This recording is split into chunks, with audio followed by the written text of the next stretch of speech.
Saksak ang ikinamatay ng isang Pinay na nagbabakasyon sa Slovenia. Ang suspect ang asawa niyang Slovenian. Balitang hatid ni Mariz Omali. Nitong Desyembre lang nang unang beses na magpunta sa Bled, Slovenia ang Pilipinang si Marvel Facturan. Sa mga larawang ipinost online ng kanyang asawang Slovenian na si Mitya Kociancic, nakuha sa labas ng Pilipinas, masaya pa silang magkasama sa tinawag ng Slovenian na best Christmas so far. Pero masaya sanang bakasyon ni Marvel na uwi sa trahedya. Natagpo ang patay sa saksakang Pinay sa kanilang pinagbabakasyonan. Suspect sa krimen ang sarili niyang asawa. Mula doon sa mga report ng na nakalap ng pulis, ang narinig ay may away na dito na napunta sa pagsaksak sa biktima.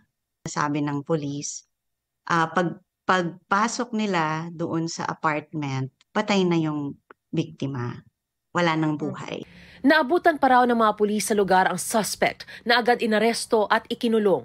Ayon sa Commission on Filipinos Overseas Tourist Visa, ang gamit ni faktura ng umalis, kaya hindi na sumailalim sa kanilang training.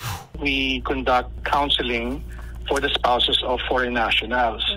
Kung saan tinitingnan namin yung background ng foreign spouse, at nagbibigay kami ng certificate para makaalis sila dito. Tinitingnan namin kung may criminal record ba yung foreign national or kung may pang ibang concern that may require parang additional counseling ng Filipina. Unfortunately, hindi siya pumasok dun sa ruta na yun.